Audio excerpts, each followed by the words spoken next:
One man dominated the news flow over the weekend, Donald Trump, the President of the United States, a COVID denier whose re-election bid may have been clouded by the Wuhan virus. It's been 4 days since he tested positive. It's been 3 days since Trump's been hospitalized in Maryland. Elections in the US are just 29 days away and there's no clarity on what happens next. A lot of questions are being asked about the president's health. How is he? What medication is he being given? When exactly did he get infected? And is Trump infecting others at the hospital? Why is this question being asked? Look at the president's actions. On Sunday, he went out for a soiree. Trump risked his own life and that of others. He pulled off a drive-by for his supporters, who clearly did not mind gathering without masks to greet the president. They welcomed him with cheers and posters. A special mention for this one, this poster that says, "Trump was sent from God." A doctor pointed out how every single person in Trump's vehicle would now need to be quarantined for 14 days. Was it worth risking people's lives for political theatre? Experts call the spectacle insanity. Trump called it a surprise, one that he announced through a Twitter video before heading out. We're getting great reports from the doctors. This is an incredible hospital, Walter Reed. The work they do is just absolutely amazing, and I want to thank them all. The nurses, the doctors, everybody here. I've also gotten to meet some of the soldiers and the first responders, and what a group. I also think we're going to pay a little surprise to some of the great patriots that we have out on the street, and they've been out there for a long time, and they've got Trump flags, and they love our country. So I'm not telling anybody but you, but I'm about to make a little surprise visit. So perhaps I'll get there before you get to see me.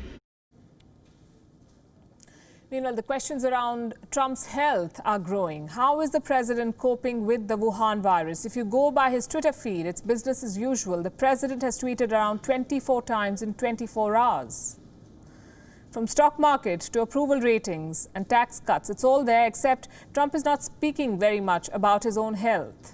As for the White House and the team of doctors treating him, they're sending mixed signals. Over the weekend, White House Chief of Staff Mark Meadows swung between claiming that the president's vitals are quote-unquote very concerning to later telling the press that doctors are very pleased with Trump's vital signs. Doctors have admitted that Trump had to be given supplemental oxygen.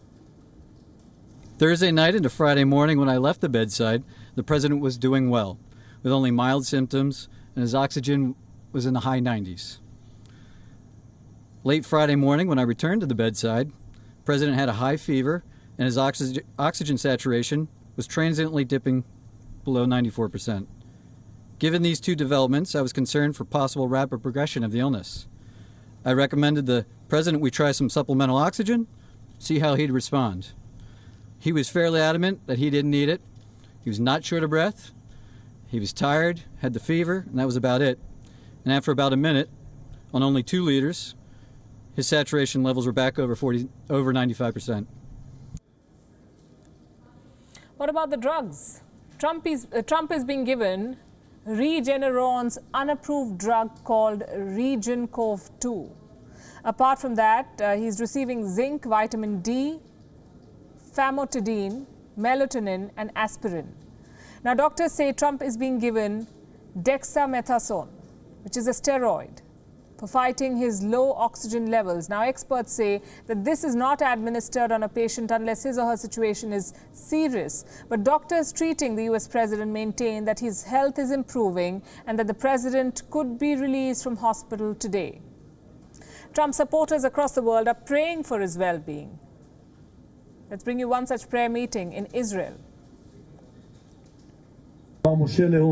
Mr. Moshe Leon, let us say the blessing for the President of the United States and we'll pray for his healing and success. May he who blessed our ancestors Abraham, Isaac and Jacob, Moses, Aaron, David and Solomon, heal Donald John Trump, son of Fred, for whom we pray.